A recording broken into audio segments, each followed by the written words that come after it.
आपके पास बाकियों का नंबर है? अज़हर का या किसी के साथ बातचीत है, उनको अगर मैसेज कर दो। नहीं, कन्वर्सेशन तो नहीं है वैसे। हाँ, उनको वैसे ज़रा मैसेज कर दो कि ज्वाइन कर लें।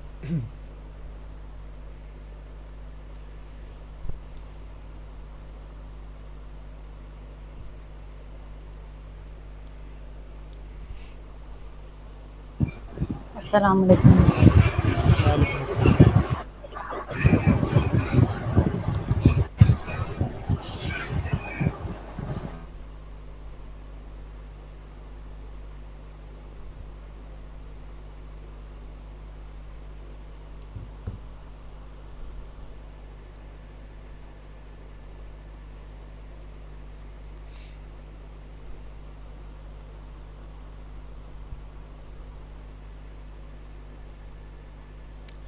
आप अपने बारे में बताओ। एहतशाम, आप क्या करते हो? और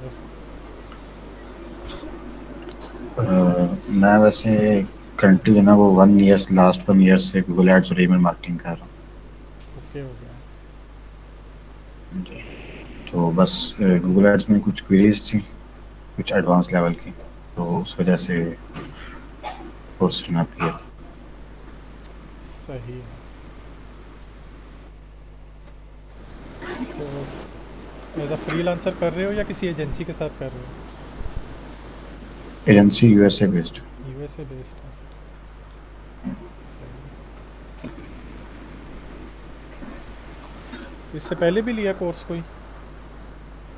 नहीं, इससे पहले मैंने जो ना वो ऑनलाइन जो फ्री थे वही कोर्स लिए थे। ठीक हो गया। सेमिनार्स वगैरह लिंक्डइन पे जो ना वो लेता रहता हूँ अक्सर। ठीक है।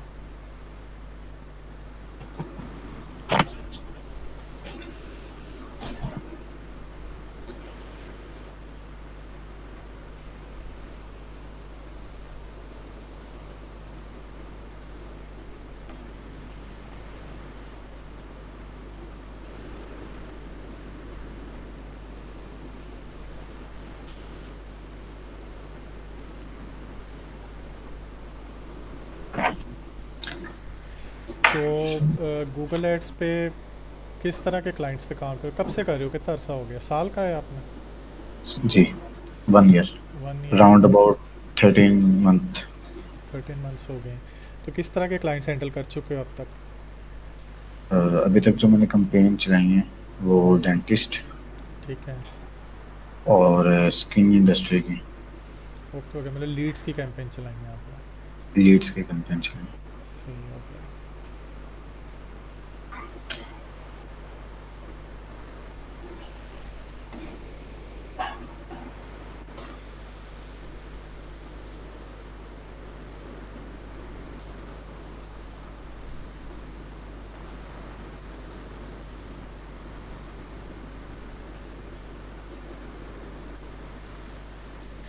क्या कहते हो, कंटिन्यू करूं या वेट करें हम लोग? कंटिन्यू कर। अच्छा, इस तरह से है कि ज़ाहिर है अभी तो हमने बेसिक से स्टार्ट किया है। तो मैंने पिछली दफ़ा भी पिछली दफ़ा अज़हर था। बेसिकली तो ज़ाहिर है आप लोगों की क्लास लेनी है इमाद सर ने। ठीक है। और आप लोगों की पहली क्लास उन्होंने ली थी, वो उन्होंने यू ग्रुप के अंदर वीडियो डाली थी, वो मैंने देखी थी। उसके बाद फिर उन्होंने मुझे कहा था कि मैं 3 हफ्ते आप लोगों की क्लासेस लूँ।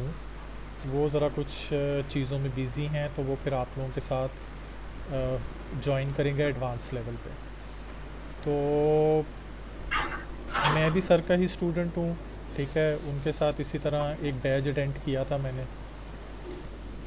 तो लास्ट टाइम हमने स्टार्ट यहाँ से किया था। ज़ाहिर है जो सर ने एक कोर्स आउटलाइन बनाई हुई है उसी को लेके चलेंगे। ठीक है, आप चीज़ें पहले से कर रहे हो, लेकिन अच्छा है कि कुछ चीज़ों की ना रिफ़्रेशमेंट हो जाती है, वो बेहतर होती है।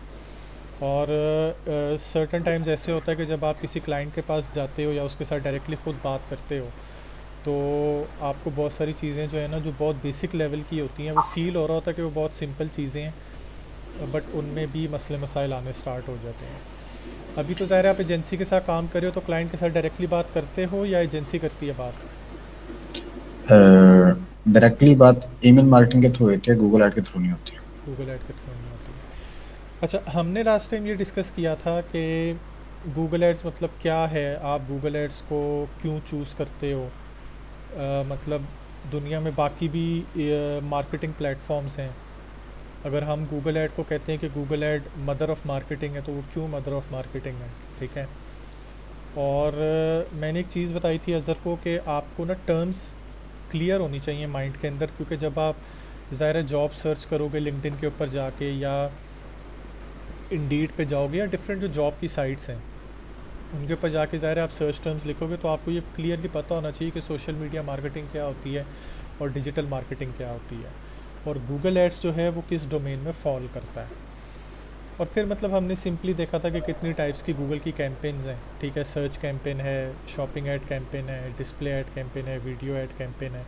फिर वीडियो ऐड और डिस्प्ले ऐड में क्या फ़र्क है, मतलब अगर आप वैसे नॉर्मली सुनो तो लगता है कि यार डिस्प्ले ऐड भी तो उसमें भी कोई चीज़ डिस्प्ले हो रही है, वीडियो ऐड में भी वीडियो आ रही है, लेकिन बेसिकली वो डिफरेंट है एक दूसरे से। और मतलब गूगल पे मैंने उसको एक ही चीज़ बताई थी कि गूगल और बाकी मार्केटिंग प्लेटफॉर्म्स की अगर हम बात करें, जिस तरह फेसबुक है, टिकटॉक है, इंस्टाग्राम है, लिंक्डइन है, इनमें और गूगल में फ़र्क ये है कि गूगल के ऊपर जो ऑडियंस आ रही होती है वो ऑलरेडी एक इंटेंट के साथ आ रही होती है, ठीक है। और उसको आप एक तरह से कह सकते हो कि वो एक वॉर्म ऑडियंस होती है, जिसको आपके लिए कन्वर्ट करवाना आसान होता है। बाकी प्लेटफॉर्म्स जो हैं उनके अंदर तो मतलब ऑडियंस होती है, वो आपकी फीड देख रही होती है, और आपको उनके अंदर ना एक इंटेंट को डेवलप करना पड़ता है। तो आज मतलब मैं ये सोच रहा था कि हम मतलब ये देखें कि अगर किसी ने गूगल ऐड अकाउंट बनाना है तो वो कैसे गूगल ऐड अकाउंट बनाएगा, और जब गूगल ऐड अकाउंट बन जाता है तो उसका जो एक इंटरफेस है उसके ऊपर आपके पास क्या क्या ऑप्शंस होती हैं, और किस ऑप्शन को आप किस तरह से यूज़ कर सकते हो, ठीक है। तो उसका एक बेसिक जनरल ओवरव्यू दूंगा। बाकी ज़ाहिर है जब आप डिटेल में सर कैंपेन्स करवाएंगे और आप प्रैक्टिकल करोगे तो चीज़ों का पता चल जाएगा, बहुत सारी चीज़ों का ज़ाहिर है आपको पता होगा। तो फिर हम इसको ना आज एक तरह से इंटरेक्टिव क्लास रखते हैं कि मैं भी बोलूँगा बीच में, आप भी इनपुट्स देते रहो। तो मैं अपनी स्क्रीन शेयर करता हूँ।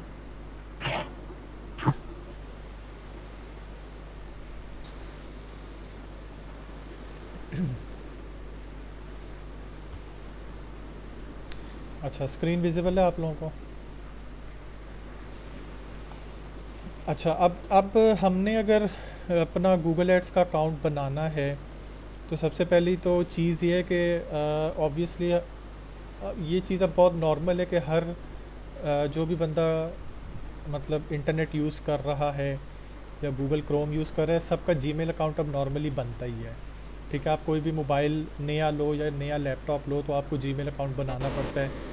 जीमेल अकाउंट आपका सिंक होता है और उसी से आपका डाटा सारा जो है वो चलता है। तो अगर आपने अपना जीमेल का अकाउंट बनाया हुआ है तो आप यहाँ से डॉट्स में जाओगे तो ये आपको सारी गूगल के जो पार्टनर ऐप्स हैं ये आपको यहाँ नज़र आनी स्टार्ट हो जाएंगी, और आप यहाँ से अपना गूगल ऐड अकाउंट खोल सकते हो। तो basically Google add account already बन गया होता है, उसको सिर्फ सेटअप करना होता है अगर आपके पास जीमेल है।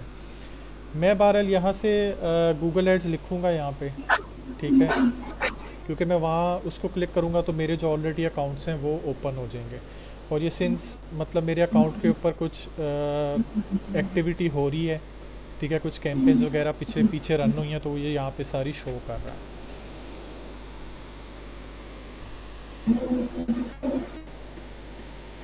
आप बेशक अपना माइक जो है वो म्यूट कर दो, फिर जब कुछ बोलना होगा तो आप खोल लेना। अच्छा, ये इंटरफेस आपके पास आएगा जब आप गूगल एड्स लिखोगे, ठीक है, और यहाँ से आप स्टार्ट नाउ पे चले जाओगे, और यहाँ आप देख सकते हो कि सिंस मेरे पास डिफरेंट अकाउंट्स हैं तो वो सारे अकाउंट्स मेरे पास यहाँ पे शो हो रहे हैं, ठीक है। आपके पास भी जितने जितने अकाउंट्स होंगे वो सारे यहाँ शो होना स्टार्ट हो जाएंगे। और यहाँ से आप मतलब न्यू गूगल एड्स अकाउंट पे क्लिक करोगे। अगर आपने नया अकाउंट बनाना हो तो आप यहाँ से न्यू गूगल एड्स अकाउंट पे क्लिक करोगे, और ये क्रिएट अ न्यू अकाउंट पे आपने क्लिक करना है, और आपके पास ये इस तरह की विंडो ओपन हो जाएगी।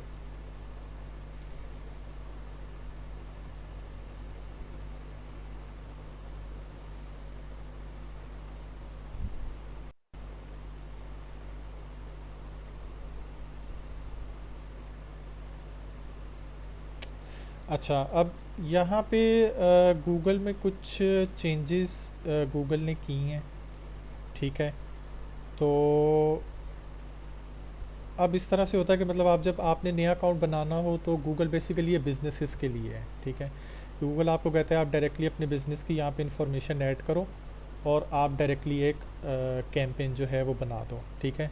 लेकिन हमने अभी कैंपेन नहीं बनानी है, हम सिंपल, मैं आपको सिर्फ स्टेप्स बताना चाह रहा हूँ। तो मैं यहाँ पे स्किप कैंपेन क्रिएशन करूँगा, ठीक है। और यहाँ पे आपकी इंफॉर्मेशन आ जाएगी जो आपने फिलअप करनी होती है।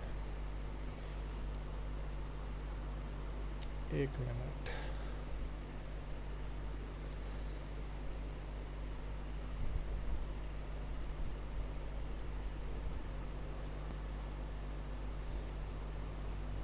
एग्जैक्टली अच्छा, एहतिशाम मुझे एक चीज़ बताओ कि ये जो ऊपर लिखा हुआ आ रहा है, to help you get started with Google Ads we will give you USD $400 in free ad credit, इसका क्या मतलब है, इसको क्या कहते हैं?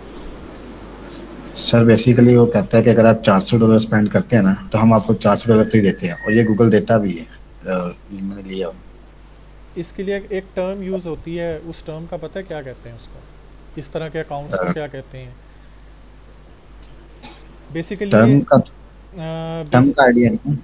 हाँ, बेसिकली इसको कहते हैं थ्रेश होल्ड अकाउंट कहते हैं इसको, ठीक है। ये आपने मतलब ये ऑफ़र पाकिस्तान में तो मतलब इस तरह से है कि अगर आप अकाउंट बनाओगे तो $400 तो नहीं देगा पाकिस्तान में। वो मेरे ख्याल में स्टार्ट करता है $10 के साथ, या फिर उसके ऊपर फिर आपको $30 देता है, फिर शायद $50 देता है, कुछ इस तरह से है। लेकिन अगर आप इसको अमेरिका में मतलब बनाओगे तो ये आपको $400 जो है वो ऑलरेडी क्रेडिट कर देगा आपके अकाउंट के अंदर, ठीक है।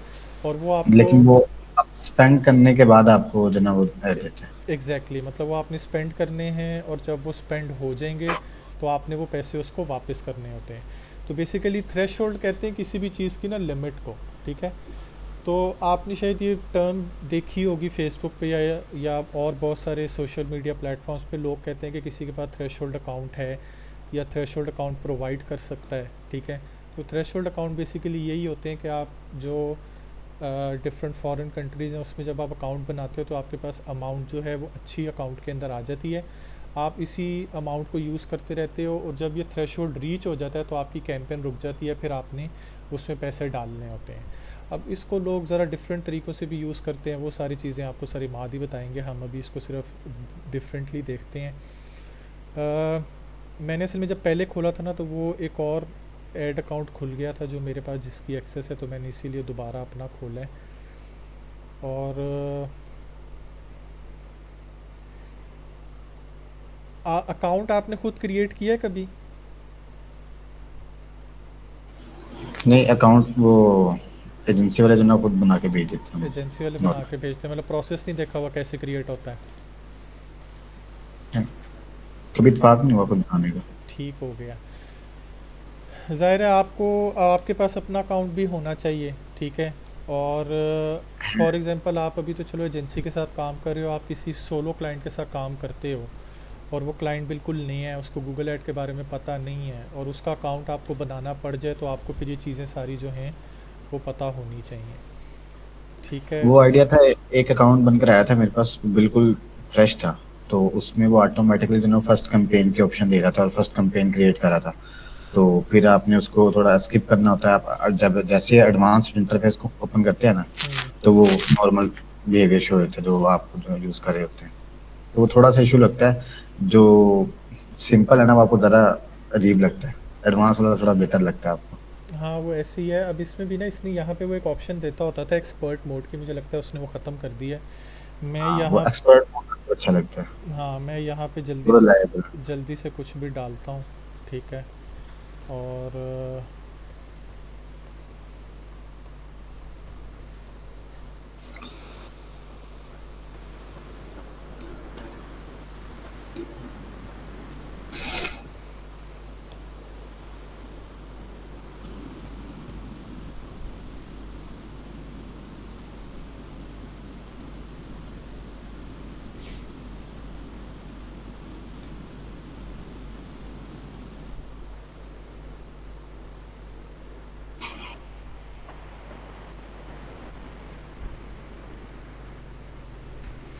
असल में मेरी साइड पे ना आज इंटरनेट का भी इशू हुआ हुआ है, तो ये थोड़ा सा मसला कर रहा है आज। और आप ऐसा करें ना कि आप कोई गूगल अकाउंट खोल के तो इनको जो है ना वो इंटरफेस के बारे में बता रहे कि उसके इंटरफेस में कौन कौन सी चीज़ें होती हैं, वो रीनेम कहाँ से होता है, कॉल करेक्शन जो है ना वो क्या चीज़ें, तो वो मेरा ख्याल बेहतर है। अकाउंट भी क्रिएट हो जाएगा, ये तो एक दो क्लिक का जो है ना वो प्रोसेस है बस। अच्छा, आप मुझे मैं एक आपको ना एक और चीज़ बताता हूँ, बल्कि मैंने सोचा हुआ था कि ज़ाहिर है अगर बाकी लोग भी उसके अंदर होंगे तो एक टेक अवे लेसन दूंगा सबको। आपको ये पता है कि मैनेजर अकाउंट में और नॉर्मल अकाउंट में क्या फ़र्क होता है? गूगल में हाँ, मतलब गूगल एड्स के अकाउंट जो है ना वो दो तरह के होते हैं। अब ये जो मैंने अकाउंट बनाया है, ये मैंने सिंपली ना प्रैक्टिस के लिए रखा हुआ है, इस पे अभी तक कोई कैंपेन एज सच रन नहीं हुई, ठीक है।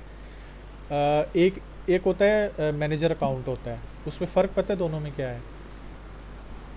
नहीं। अच्छा, आपका जो बेसिकली एजेंसी का अकाउंट है ना, जो हम्म। उन्होंने एजेंसी ने बनाया हुआ है, उन्होंने मैनेजर अकाउंट बनाया हुआ है, ठीक है। और मैनेजर अकाउंट के अंदर उन्होंने आपको एक अकाउंट बना के दिया है जो मैनेजर अकाउंट का बेबी अकाउंट होता है, ठीक है। वो अकाउंट आपको उन्होंने भी दिया हुआ है, आप उसके ऊपर वर्किंग कर रहे हो, बट उसकी एक्सेस वो सारी उनके पास है। वो जब चाहें आपकी एक्सेस रिवोक कर सकते हैं, ठीक है, या आप जो भी उसके ऊपर काम कर रहे हो उस सारे को वो मॉनिटर कर सकते हैं। बेसिकली मैनेजर अकाउंट के ना दो फ़ायदे हैं। मैनेजर अकाउंट बनता क्यों है? मैनेजर अकाउंट इसीलिए बनता है, एक चीज़ होती है जिसको हम कहते हैं गूगल पार्टनर बैज। सुना हुआ है इसके बारे में? आठ में बैच नहीं। ये ना गूगल का पार्टनर बैज है, ठीक है।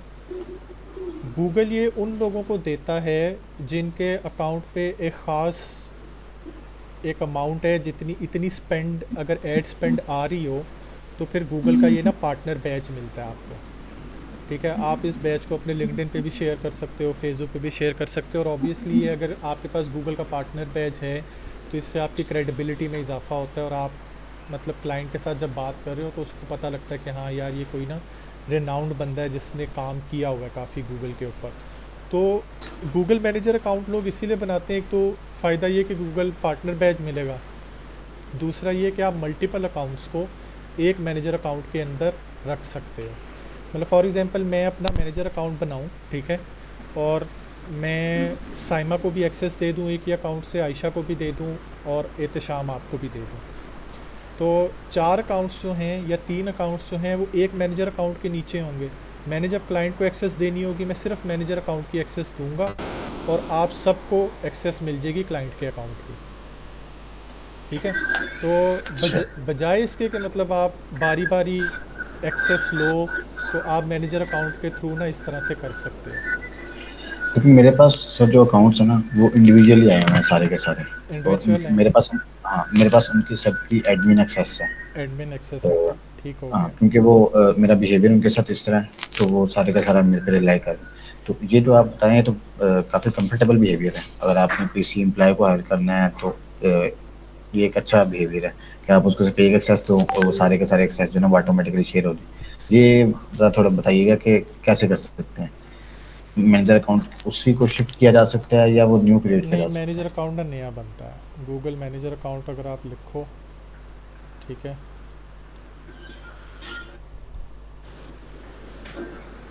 ठीक है, यहाँ पे आप जाओगे गो टू मैनेजर अकाउंट, यहाँ पे जाके आप अपना एक नया मतलब अकाउंट बना लोगे। ठीक। और ये मुझे बता सकते हो कि अगर हम यहाँ पे जाएं, ठीक है, तो मतलब अब हम बात करते हैं कि ये एक इंटरफेस है गूगल का, ठीक है। यहाँ पे ज़ाहिर है जो भी मेरा जीमेल है जिससे मैंने इसको बनाया हुआ है वो लिखा हुआ आ रहा है, और हर अकाउंट का अपना एक कोड होता है, ठीक है। गूगल ने हर अकाउंट को एक यूनिक आइडेंटिफायर दिया हुआ है जिससे वो याद रखता है कि ये स्पेसिफिक कोड है, ये यूनिक फिरनास को मैंने दिया हुआ है, ठीक है। यहाँ पे जो अब जिस तरह ये अब ना ये मैनेजर अकाउंट का इंटरफेस खुला और देखो मेरा कोड चेंज हो गया है, ठीक है। और यहाँ पे मैं ये सारी इन्फॉर्मेशन पुट करूँगा, ठीक है, तो ये आगे जाता जाएगा और ये मैनेजर अकाउंट सेटअप हो जाएगा जिस तरह कोई और आप नॉर्मल अकाउंट सेटअप करते हो। ठीक है। ठीक हो गया। अच्छा, यहाँ पे भी जो चीज़ें हैं ना वो 6 महीने पहले तक थोड़ी सी डिफरेंट थी, ठीक है, अब वो थोड़ी सी डिफरेंट है। यहाँ पे आपने शायद नोट किया होगा, अगर आपने पहले कभी अकाउंट बनाया, यहाँ पे एक बटन आ रहा होता था रिपोर्ट्स का, वो अब नहीं आ रहा, ठीक है। रिपोर्ट्स में बेसिकली क्या होता था कि आप जब भी कोई कैंपेन रन करते हो, ठीक है, और वो एक एक साइजेबल अमाउंट के लिए रन हो जाती है महीने के लिए, और उसके ऊपर डाटा आना स्टार्ट हो जाता है, तो आप उसकी एक रिपोर्ट जनरेट करते हो, ठीक है, कि उस पर कितने क्लिक्स आए, ठीक है, उस पर कितने इंप्रेशंस आए, कन्वर्जन्स हुई, किस किस कन्वर्जन ने कन्वर्जन की कॉस्ट क्या थी, तो वो सारी एक रिपोर्ट जनरेट होती है। और वो रिपोर्ट मतलब अगर आपने शेयर करनी हो क्लाइंट के साथ, तो फिर आप उसको शेयर करते हो। अपना ना म्यूट कर देना, जब बोलना होगा फिर बोलना, क्योंकि वो डिस्टॉर्शन आ रही है। अच्छा, यहाँ से अगर हम देखें तो ज़्यादा जो हमें जिस मतलब टैब में जाना पड़ेगा ना, वो टूल्स एंड सेटिंग्स हैं, ठीक है। अच्छा, अब यहाँ पे सिंस कोई कैंपेन रन नहीं हो रही, ठीक है, तो यहाँ पे अभी आपको ना कुछ भी नज़र नहीं आ रहा। और यहाँ से फॉर एग्ज़ाम्पल अगर मैं आपको एक और अकाउंट दिखाऊं, तो अगर आपके अकाउंट पे कैंपेन्स रन हो रही हैं, तो आपको डाटा उसका शो हो रहा होता है कि उस पर कितने क्लिक्स हैं, कितने इंप्रेशंस हैं, उसकी एवरेज सीपीसी क्या है और उसकी कॉस्ट क्या है, ठीक है। तो ये यहाँ सारा इस तरह से डाटा आ रहा होता है, वहाँ पे नहीं आ रहा क्योंकि यहाँ पे अभी कोई कैंपेन रन नहीं की मैंने।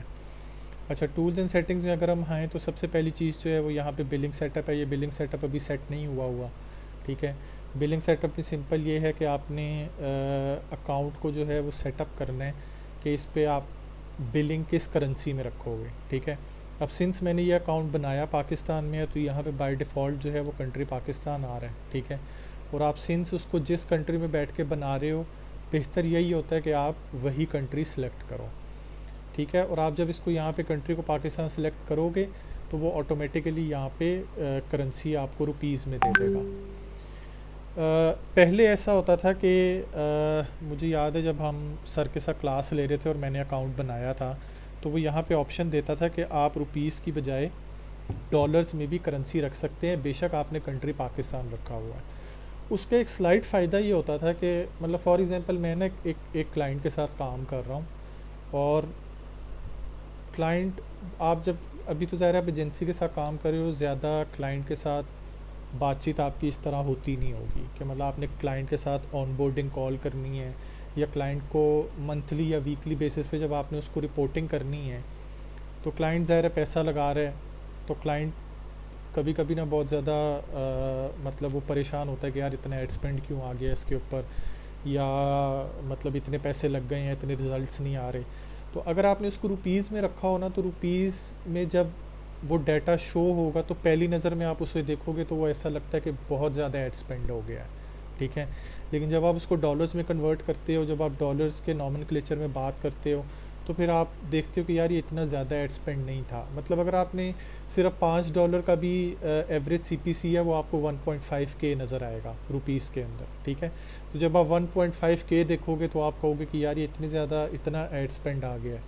तो ये एक थोड़ी सी साइकी होती है। एक तो इसको आप मतलब डॉलर्स में रख के कंट्रोल कर सकते हो। दूसरा ये है कि फॉर एग्ज़ाम्पल आप किसी इंटरनेशनल क्लाइंट के साथ बात कर रहे हो, और एट टाइम्स ऐसा होता है कि जब आप फ्रीलांसिंग कर रहे हो या आपको सोलो क्लाइंट हंट करना है, क्लाइंट आपको कहता है कि मुझे आप अपना अकाउंट दिखाओ जो आप हैंडल कर रहे हो। तो अगर आपके अकाउंट के ऊपर फ़ॉरेन करेंसी हो, वो चाहे यूरो में है या डॉलर्स में है, ऑस्ट्रेलियन डॉलर है, कैनेडियन डॉलर्स है, तो उसका सिर्फ एक इम्प्रेशन अच्छा जाता है कि आपने इंटरनेशनल क्लाइंट्स हैंडल किए हैं, आपको इंटरनेशनल क्लाइंट के साथ बात करनी आती है, आपको पोर्टफोलियोज़ हैंडल करने आते हैं, तो वो एक इम्प्रेशन अच्छा जाता है। यहाँ पे करना सिंपल कुछ भी नहीं है। आपने यहाँ पे आके मतलब अपना कंट्री सिलेक्ट करना होता है, करेंसी ऑटोमेटिकली सिलेक्ट हो जाती है, नीचे आप अपने कार्ड की इन्फॉर्मेशन डालते हो, ठीक है, और आप ये सिलेक्ट करते हो कि आपने उसको ऑटोमेटिक पेमेंट पे रखना है या मैनुअल पेमेंट पे रखना है। ये ना कोई मसला हुआ है इंटरनेट की वजह से वो नीचे शो नहीं हो रहा, लेकिन अब आप जब इसको ख़ुद चेक करोगे, और सिंस एहतशाम आपने ख़ुद कभी अकाउंट बनाया नहीं है, तो मैं आपको मतलब ये एडवाइस करूँगा कि आप इस क्लास के बाद अपने जीमेल से एक अपना अकाउंट बनाओ जिस पे बेशक कोई एक्टिविटी ना हो, वो खाली पड़ा रहे, लेकिन आप इस प्रोसेस से ना एक दफ़ा ख़ुद गुज़रो कि अकाउंट बनाते कैसे हैं, बिलिंग कैसे सेटअप करते हैं, ठीक है, और बाकी चीज़ें क्या होती हैं, ताकि अगर आपको ख़ुद कभी किसी क्लाइंट के साथ बात करनी पड़ जाए तो आपको उसमें घबराहट या मसला ना हो।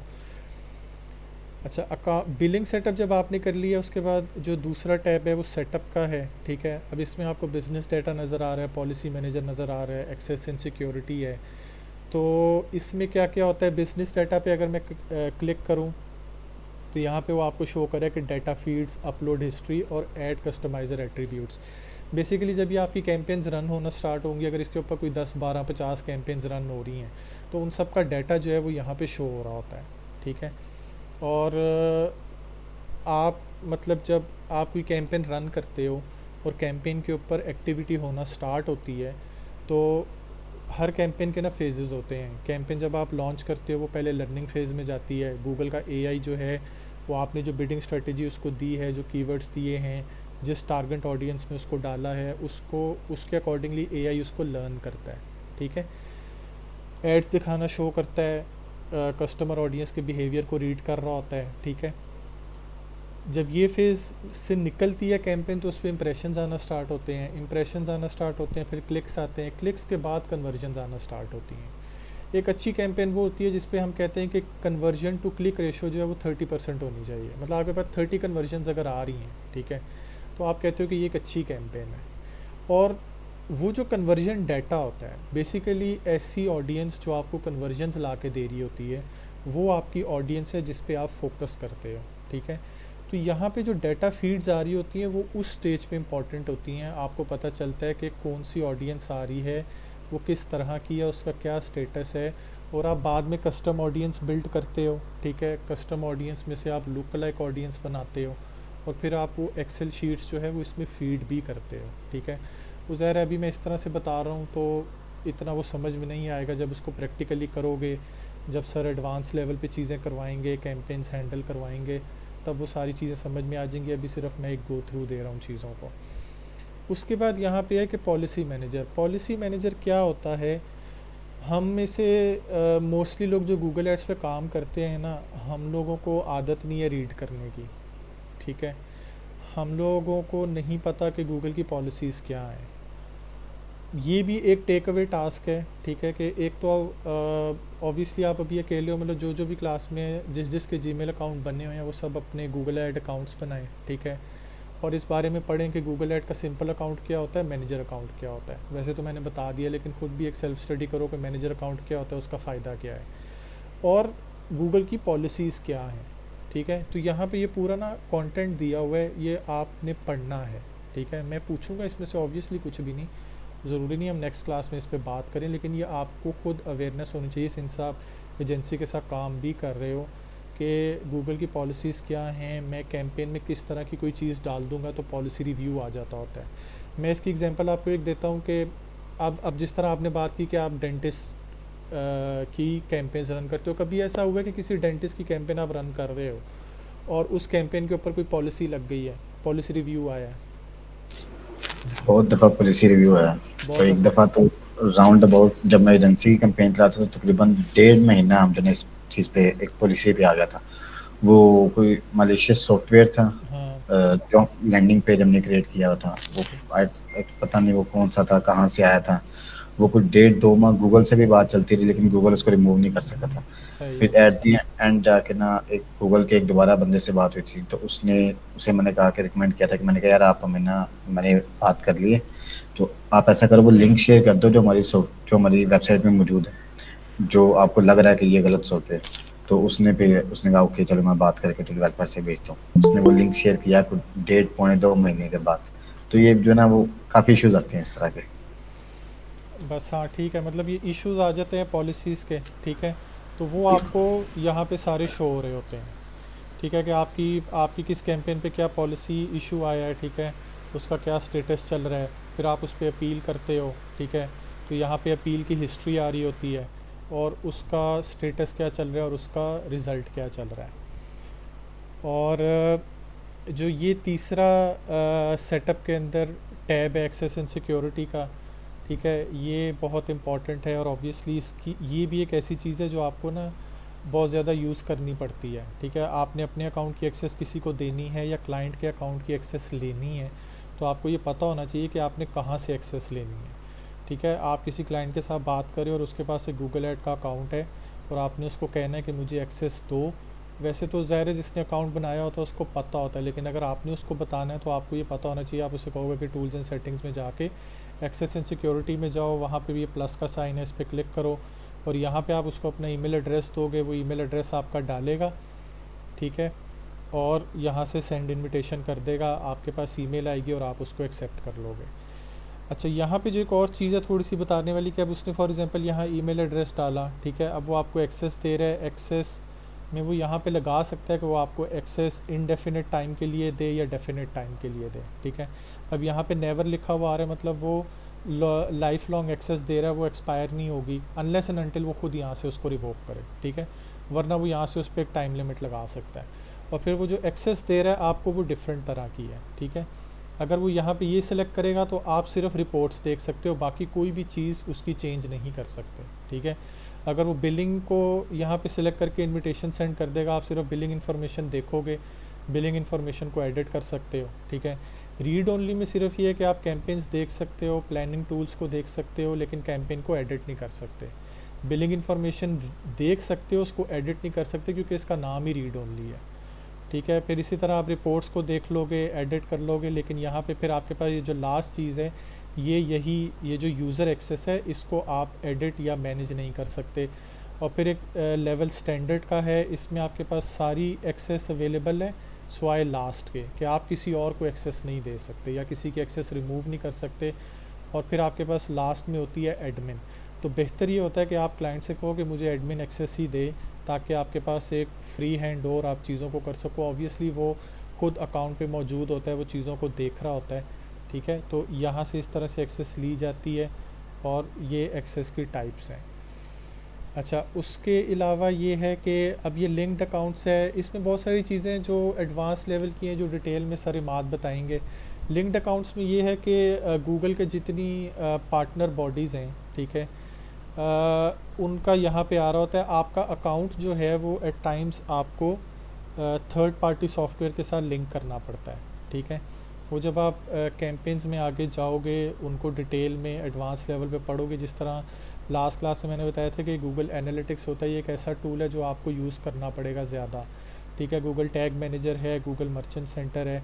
तो ये जो थर्ड पार्टी मतलब थर्ड पार्टी टूल इसके साथ लिंक हुआ होगा अकाउंट के साथ, यहाँ पे आप उनको मतलब मैनेज कर सकते हो। गूगल एनालिटिक्स आप किस लिए अटैच करते हो कि आपने एनालिसिस करना है आपकी वेबसाइट के ऊपर जो ऑडियंस आ रही है वो कितना टाइम गुजार रही है, कितने क्लिक्स कर रही है, कहाँ कहाँ से आ रही है, पाकिस्तान से आ रही है, कि किस एज ग्रुप की है, उनका डेमोग्राफिक इन्फॉर्मेशन क्या है, इंटरेस्ट क्या है। तो वो सारा कुछ अगर आपने गूगल एनालिटिक्स को अटैच किया हो तो आपके पास वो सारी इन्फॉर्मेशन आ रही होती है। गूगल मर्चेंट सेंटर में ये होता है कि अगर आप गूगल शॉपिंग एड्स रन कर रहे हो तो आप पहले जो स्टोर होता है या जो वेबसाइट होती है जिस पे वो सारे प्रोडक्ट्स हैं उसके जिसको वो सेल करना चाह रहा है, आप उसको पहले लिंक करते हो गूगल मर्चेंट सेंटर के साथ, और गूगल मर्चेंट सेंटर के ऊपर आप उस फीड को वेरीफाई कर सकते हो। गूगल एड्स की जो पॉलिसीज़ बनी हुई हैं उसके अकॉर्डिंगली गूगल एड जो है वो वेरीफाई करता है कि कौन से प्रोडक्ट्स हैं जिनका ऐड रन हो सकता है और किन का नहीं हो सकता,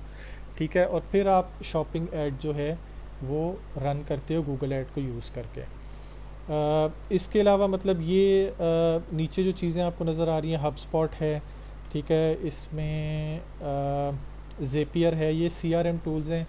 CRM टूल्स की आपको तब रिक्वायरमेंट होती है जब आप लीड्स के मतलब कैंपेन्स रन कर रहे हो, तो आपने लीड्स को मैनेज करना हो तो आप CRM टूल्स यूज़ करते हो। उसमें GHL भी है, ठीक है, आप उसको उसका भी लिंक क्रिएट करोगे और आप उसको यूज़ करोगे। आप इसमें अगर अपना थोड़ा सा एक्सपीरियंस शेयर करना चाहते हो एहतशाम, तो कर सकते हो कि आप लीड्स की सिंस कैंपेन रन कर रहे हो तो आप किस तरह से लीड्स को मैनेज करते हो, या वो क्लाइंट खुद मैनेज करता है। नहीं, हम जो कैंपेन चलाते हैं ना फेसबुक की और गूगल की दोनों की, हाँ जी, उसमें जो लीड्स आती हैं हम उसकी ईमेल मार्केटिंग कर देते हैं, उसको मेलचिम्प के साथ कनेक्ट करके, तो मेलचिम्प से जो है उसकी ईमेल मार्केटिंग कर देते हैं।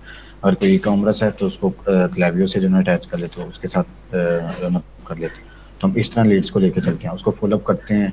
अगर फ़ोन नंबर उसने जो है हमने रिक्वायर्ड है हमने ले लिया तो उसको कॉल बैक करेंगे।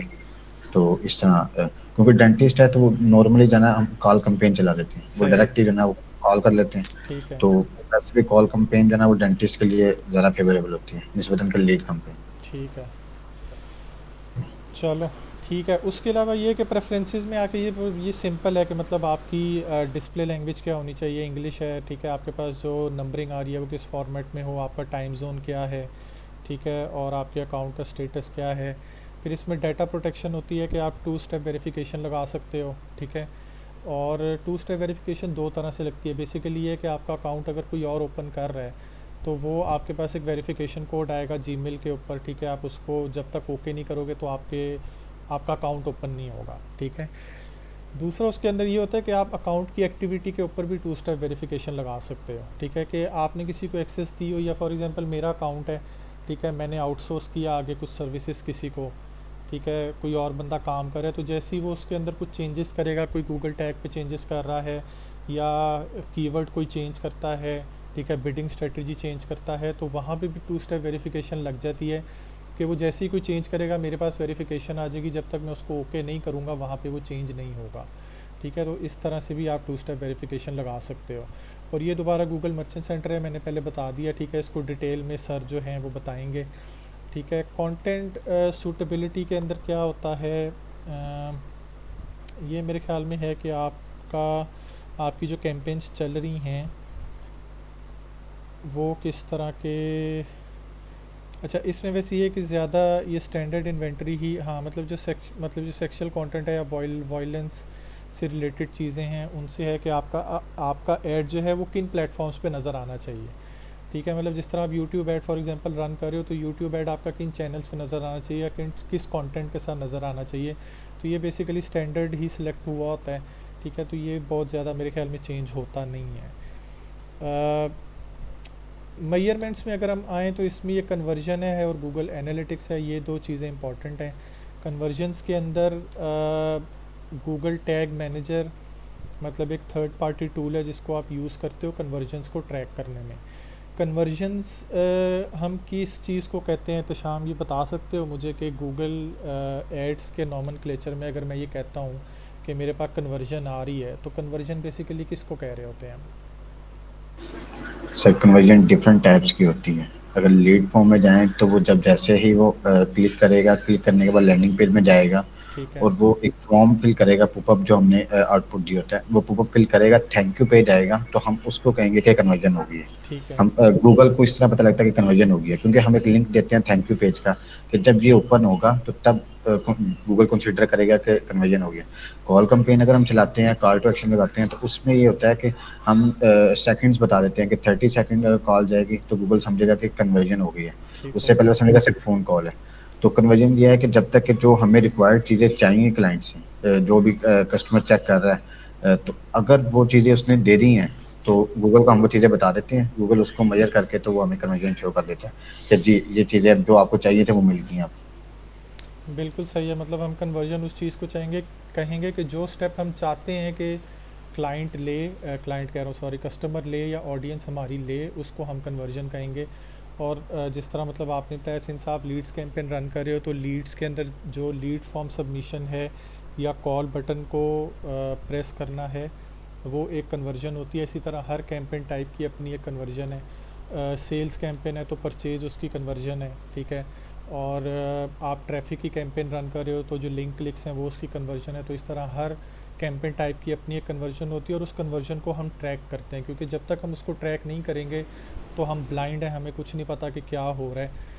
तो उसके लिए जो थर्ड पार्टी टूल है जैसे वो जी, जैसे हम यूट्यूब कैंपेन चलाते हैं तो उसमें जब सब्सक्राइबर आता है तो वो एक कन्वर्जन है। बिल्कुल तो हर बिल्कुल, एक की जो है डिफरेंट कन्वर्जन सेलेक्ट की होती है हाँ हमने। बिल्कुल इसी तरह ही है।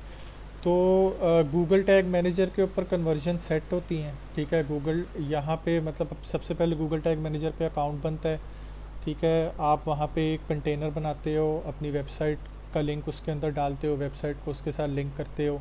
उसमें दो तरह के टैग्स बनते हैं, ठीक है। वो टैग्स आपने डेवलपर को देने होते हैं, डेवलपर जाके वेबसाइट की बैक एंड की कोडिंग में उनको फिट करता है और आपकी वेबसाइट जो है उसका लिंक डेवलप हो जाता है जीटीएम के साथ। फिर आप उसके ऊपर ट्रिगर बनाते हो और एक टैग बनाते हो और उसको आप लिंक करते हो फिर गूगल एड्स के साथ। तो यहाँ पे फिर वो कन्वर्जन एक्शन बनता है, ठीक है। वो लीड फॉर्म का है, कॉल्स का है, जिस चीज़ का भी है, परचेज़ का है, तो वो यहाँ पे बन जाएगा और फिर आपकी कन्वर्जन की ट्रैकिंग होना स्टार्ट हो जाएगी। और जिस तरह मैंने स्टार्ट में यहाँ पे दिखाया था कि अगर इस तरह का आपके पास अकाउंट है जिसके ऊपर मतलब आपके पास डाटा नज़र आ रहा है, तो आप यहाँ पे इन इन डब्बों के अंदर यहाँ पे आप कन्वर्जन भी सिलेक्ट कर सकते हो, ठीक है। तो वो यहाँ पे कन्वर्जन आपको नज़र आनी शुरू हो जाती है कि इन कैंपेन्स के ऊपर कितनी कन्वर्जन आई हैं।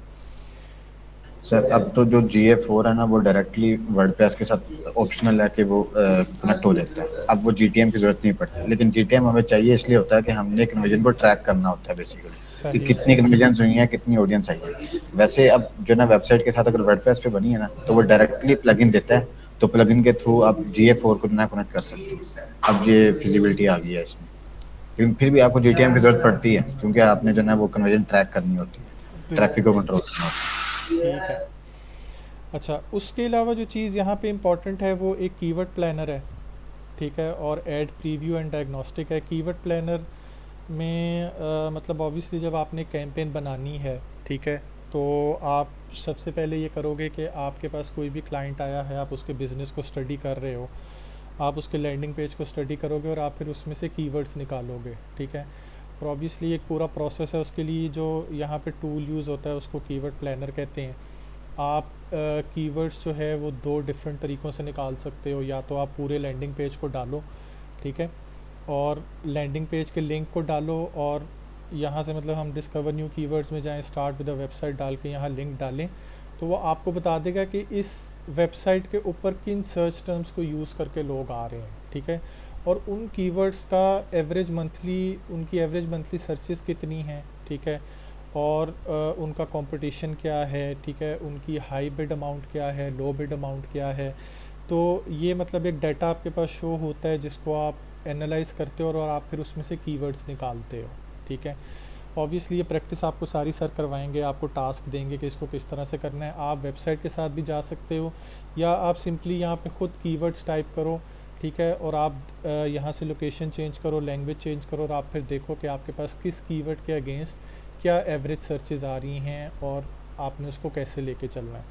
अब इसमें ये होता है कि जब आपके पास एक क्लाइंट आया है, आप सर्च एड कैंपेन रन कर रहे हो, या आप मतलब कोई भी कैंपेन रन कर रहे हो, तो आप पहले एक मीडिया प्लान बनाते हो। आप सबसे पहले बिज़नेस को समझते हो कि बिज़नेस क्या है, उसकी गोल रिक्वायरमेंट क्या है, वो क्या किस गोल से आपके पास आया है। लीड्स का क्लाइंट है तो उसकी स्ट्रेटजी डिफरेंट बनेगी, ठीक है। एक अवेयरनेस कैंपेन चलवाने आया है, उसकी डिफरेंट बनेगी। कुछ आपके पास नॉन प्रॉफिट बिजनेसेस आते हैं जिन्होंने सिर्फ अवेयरनेस क्रिएट करनी होती है या अपना सिर्फ पैगाम पहुंचाना होता है, उनकी बिल्कुल डिफरेंट तरह से मीडिया प्लानिंग होती है।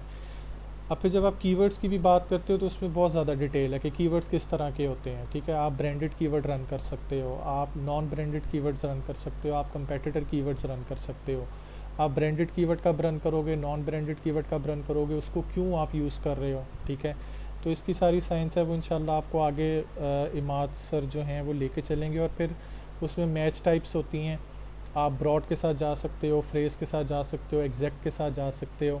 और ये मतलब आप ओपनली तुक्के नहीं मारते हो कि मैंने ये मतलब कीवर्ड लिया, मैं इसको एग्जैक्ट में डाल रहा हूँ, इसको फ्रेज़ में डाल रहा हूँ, या मैंने 6 कीवर्ड लिए हैं, 3 को एग्जैक्ट में डालते हैं, 3 को फ्रेज़ में डालते हैं, देखते हैं क्या होता है। मतलब ठीक है हम टेस्टिंग करते हैं गूगल ऐड में, लेकिन इस तरह की ब्लाइंड टेस्टिंग नहीं करते हैं। आप पहले एक मीडिया प्लान बनाते हो और हर मैच टाइप के साथ एक स्पेसिफिक बिडिंग स्ट्रेटजी यूज़ होती है। अगर आप गलत बिडिंग स्ट्रेटजी लगा रहे हो तो आपके पास गलत रिजल्ट्स आ जाएंगे, ठीक है। फिर कुछ बिडिंग स्ट्रेटजीज़ होती हैं जो आप सिर्फ तब लगाते हो जब आपके पास ऑलरेडी एक कन्वर्जन हिस्ट्री आपके अकाउंट के ऊपर अवेलेबल है। अगर आप उसको विदाउट कन्वर्जन हिस्ट्री लगाओगे तो आपके पास रिक्वायर्ड रिजल्ट्स नहीं आएंगे। तो कीवर्ड प्लानर है। उसके बाद आपके पास ऐड प्रीव्यू एंड डायग्नोसिस में ये होता है कि आप मतलब आपने ऐड रन करना स्टार्ट किया है, ठीक है। तो ये एक बेसिकली टूल है जिसको यूज़ करके आप ये देख सकते हो कि आपका ऐड शो हो रहा है, किन कीवर्ड्स के अगेंस्ट शो हो रहा है, उसमें कोई इशू तो नहीं आ रहा है, ठीक है। कभी कभार ऐसे होता है कि आप कुछ कीवर्ड्स डालते हो, उन पे ऐड शो नहीं हो रहा होता, तो वो यहाँ पे आपको बताता है कि इसके अगेंस्ट ऐड नहीं शो हो रहा, उसकी क्या रीज़न है वो ये भी बता रहा होता है, ठीक है। फिर यहाँ पे मतलब एक नेगेटिव कीवर्ड लिस्ट है। नेगेटिव कीवर्ड्स क्या होते हैं, उनको डालना क्यों ज़रूरी है, ठीक है। और नेगेटिव कीवर्ड बेसिकली अगर मैं नॉर्मली बताऊं तो ऐसे कीवर्ड्स हैं जो आप चाहते हो कि जिनको लोग अगर सर्च टर्म में यूज़ कर रहे हैं तो आपका ऐड उनको नज़र ना आए, ठीक है, क्योंकि वो इररेलेवेंट ट्रैफिक होती है। अगर उनको आपका ऐड नज़र आएगा तो सिर्फ आपका बजट कंज्यूम होगा, तो उस चीज़ को रोकने के लिए आप उन टर्म्स को नेगेटिव कीवर्ड की लिस्ट में डाल देते हो ताकि आपका ऐड उन उन सर्च टर्म्स के अगेंस्ट नज़र ना आए। फिर इसमें मतलब बिड स्ट्रेटजीज़ हैं, जिस तरह मैंने बताया डिफरेंट बिड स्ट्रेटजीज़ होती है। मैनुअल सीपीसी है, आपने कब मैनुअल सीपीसी यूज़ करना है, इन्हांस सीपीसी मैनुअल सीपीसी में क्या फ़र्क है, मैक्सिमाइज क्लिक्स कब यूज़ करोगे, ठीक है, टीसीपीए कब यूज़ करोगे। तो ये सारी चीज़ें जो हैं ये आपको पता होनी चाहिए। पहली बात तो ये कि आपको ये टर्म्स पता होनी चाहिए कि कितनी तरह की बिडिंग स्ट्रेटजीज़ हैं, किसका क्या मतलब है और किसको कहाँ पे यूज़ करना है, ठीक है। ऑडियंस मैनेजर में और स्क्रिप्ट्स में एक चीज़ होती है, मैं स्क्रिप्ट्स को शायद बहुत ज़्यादा अच्छा एक्सप्लेन ना कर सकूं। ऑडियंस मैनेजर में बेसिकली ये है कि आप के पास, जिस तरह मैंने स्टार्ट में बताया था कि जब आपके पास ऑडियंस आना स्टार्ट हो जाती है जो आपको कन्वर्जन्स दे रही है, तो आपके पास ऐसी ऐसी ऑडियंस जो आपके ऐड पे आई है, उसने लिंक क्लिक किया है और उसने आपका ऐड देखा है और वो आपके वेब पेज पे गई है और उसने कोई ना कोई वहाँ पे एक्टिविटी की है, वो आपकी कस्टम ऑडियंस है, ठीक है। आप उनको एनालाइज करते हो कि ये ऑडियंस आई थी, फॉर एग्जांपल मुझे 300 इंप्रेशन मिले, ठीक है, उसमें से मतलब 150 क्लिक्स हैं, ठीक है। अब उन 150 क्लिक्स में से सारे कन्वर्जन नहीं शो कर रहे, ठीक है। तो वो क्यों शो नहीं कर रहे, मतलब उन्होंने ऐड पे क्लिक तो किया, वो वेब पेज पे आ तो गए, ठीक है, और वो होम पेज पे गए, वहाँ पे वो मतलब उन्होंने कितना टाइम गुजारा और वो फिर निकल गए, ठीक है। या वो प्रोडक्ट पेज पे गए, ठीक है, उन्होंने प्रोडक्ट्स देखी, वहाँ से वो निकल गए। तो इस चीज़ को बेसिकली कहते हैं ऑडियंस फनल होती है, ठीक है, कि वो किस स्टेज पे आया और किस स्टेज पे उस फनल से निकल गया, और उस फनल का लास्ट स्टेप जो है वो कन्वर्जन होती है कि वो कन्वर्जन करके उसने आपको एक रिज़ल्ट दिया।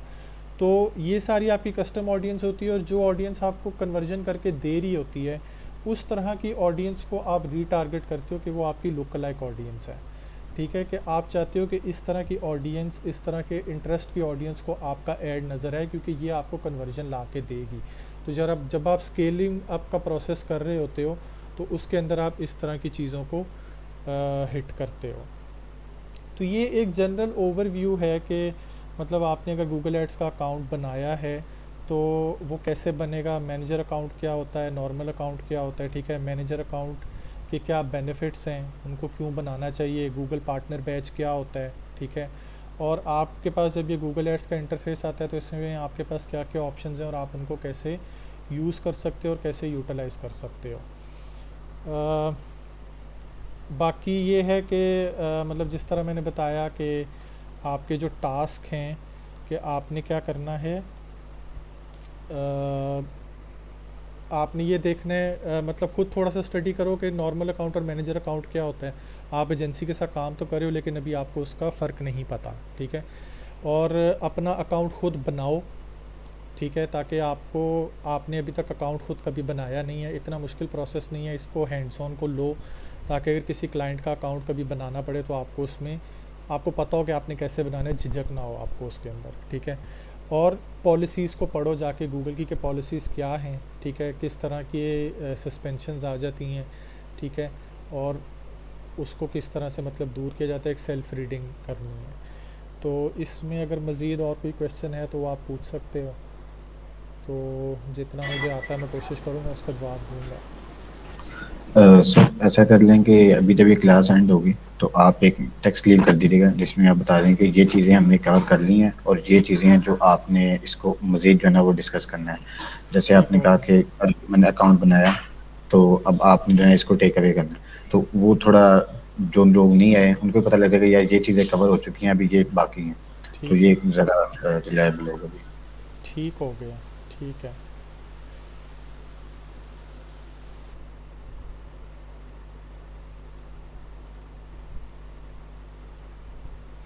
बाकी ये है कि कल तो क्लास नहीं हुई थी, कल मैं लूँगा दोबारा, ठीक है, सेम हमारा टाइम होगा। अगर और किसी के साथ बात होती है तो उनको आप यही कहो कि क्लासेस लें, क्योंकि लास्ट क्लास में भी एक ही स्टूडेंट था, ठीक है, फिर आज भी आप अकेले हो, ठीक है, तो चीज़ें ज़ाहिर है इस तरह मिस आउट हो जाएंगी। बाकी ज़ाहिर है सर सर उसकी वजह ये भी ना, कुछ लोग जो ऑलरेडी कर रहे हैं तो वो, जैसे मैंने लास्ट क्लास में मेंशन किया था कि शिजात भाई ने भी मेरे साथ जो है इत्तेफाक किया था कि हम जो ना बेसिक चीज़ों को थोड़ा सा स्पीड अप करके जो ना वो एडवांस में थोड़ा स्लो हो जाए। तो उस वजह से शायद कुछ लोग जो ना आ सके हों, तो अगर आप पहले बता दें करें कि हम जो है वो इन चीज़ों को डिस्कस करेंगे, तो अगर कोई इंटरेस्टेड होगा कि अच्छा यार मैं ये चीज़ लर्न कर लूँ तो वो आ जाए। हो सके क्योंकि कुछ वेट कर रहे होंगे यार हम एडवांस को जाके लर्न अप करेंगे, टाइम की वजह से, टाइम एडजस्टमेंट की वजह से, तो ये एक अच्छा मेरा ख्याल है कि अच्छा, बिहेवियर हो जाएगी। उसमें उसमें यही चीज़ है कि मैं दोबारा उसको क्लियर करूँगा कि एडवांस चीज़ें जो है ना वो पढ़ाएंगे इमाद सर, ठीक है। दूसरा, मेरी ना अपनी अपनी परसेप्शन ये है, मैंने अभी तक ये ऑब्ज़र्व किया है कि लोग जितना बेसिक चीज़ों को लाइट लेते हैं ना, बेसिक चीज़ें लोगों को नहीं आती होती हैं, ठीक है। और बहुत सारी चीज़ें ऐसी हैं कि बहुत सारे गूगल एड्स, मतलब लोग कहते हैं कि मैं मीडिया बायर हूँ, गूगल एड पे काम कर रहा हूँ, लेकिन बहुत सिंपल सिंपल चीज़ें हैं जो उनको नहीं पता होती। तो ठीक है, हम इसको कोशिश करेंगे कि जल्दी से लेके चलें और एडवांस लेवल पे आपको लेके जाएं। बाकी इंशाल्लाह ताला फिर सर आपको वहाँ से कैरी करेंगे और मतलब वो हैंड्स ऑन चीज़ें भी देंगे आपको, कीवर्ड एनालिसिस। ज़ाहिर है मैंने तो मतलब एक बहुत जनरल वे में बताया है, तो वो आपको टास्क देंगे, आप उसको खुद करोगे तो चीज़ें इंशाल्लाह बेहतर हो जाएंगी। ठीक है, फिर इसको वाइंड अप करें यहाँ पे। ओके सर, थैंक यू, जज़ाकल्लाह। ठीक है Shahzad sir. Okay thank you. Boss. शिजात ठीक साहब है। लगता है सोए सोए में। सोया नहीं हूँ, अभी तो काम करना है। अच्छा, अभी तो दिन चढ़ा है। नहीं, मैं तो सुबह से बैठा हुआ हूँ, बट अभी यूएस में सुबह हो गई है, सो काम तो अभी स्टार्ट करने से ही। सो कोई क्वेश्चन है तो आप भी पूछ सकते हैं, कोई इशू नहीं है, मैं आंसर कर देता हूँ। बेसिक का आप कह रहे हैं, मैं आपको बताता हूँ बेसिक में क्या होता है। जितना लोग बेसिक को लाइट लेते हैं ना, उतना आगे जाके ना मुश्किल होती है उनके लिए। ये मेरे साथ भी सीन था, और उसकी रीज़न ये है ना, मैं हम कहते थे यार बिडिंग स्ट्रेटजीज है क्या यार, maximize conversion, value, target impression से बस सेम चीज़ है, सीपीसी और सीपीवी, क्या चीज़ है यार, आराम से कर लेगा बंदा। बट जिस टाइम फिर कंपेन बना रहे थे फिर मुश्किल होती थी। सो ये चीज़ें बेसिक्स होती है, बट जब आप प्रैक्टिकली कर रहे हो तो फिर आपको भूलती है। सो जितना बेस स्ट्रॉन्ग होगा आगे आपको चीज़ें आसान होगी। सो बेसिक पे ट्राई करें कि इस पे सही ग्रिप हो। एडवांस फिर इतना मुश्किल नहीं है, आपको बेसिक्स पता हो तो थोड़ी बहुत चीज़ें डिफरेंट होती है, बट अगर आपको बेसिक अच्छे से आता है ना, तो फिर आपको एडवांस चीज़ों में मुश्किल नहीं होती।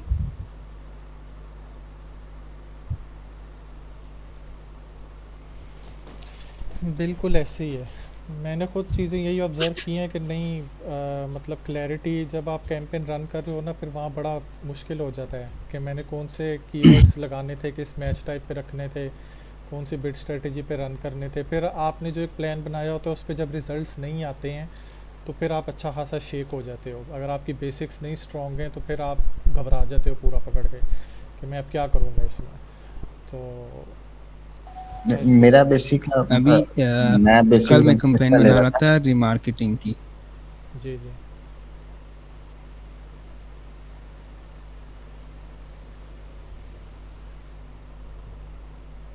जी सिद्धार्थ सर बोलें आप।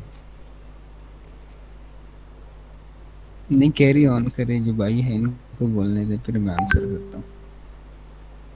मैं कह रहा था कि मैं बेसिक को उस तरह लाइक नहीं देता। मैं जैसे कहता, जैसे मैनुअल बिट स्ट्रेटेजी होती है वो थोड़ी डिफिकल्ट होती है, तो उस पर टाइम अब जैसे मैक्सिमम कन्वर्जन जो शहजाद भाई ने जिक्र किया, ये तो नॉर्मली जब भी आप स्टार्ट में कंपेन रन करते हैं तो आप यही लगाते हैं, मैक्सिमाइज कन्वर्जन लगाते हैं, मैक्सिमम कन्वर्जन वैल्यू लगा देते हैं, इसके अलावा आपको ऑप्शन नहीं होती।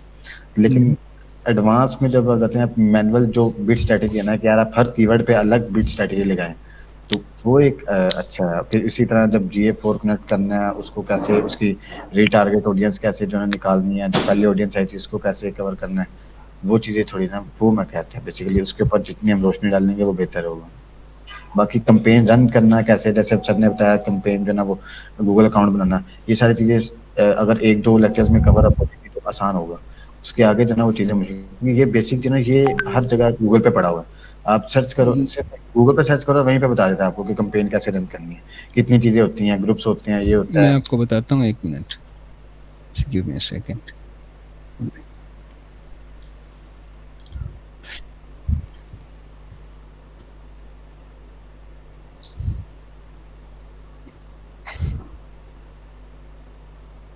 नहीं,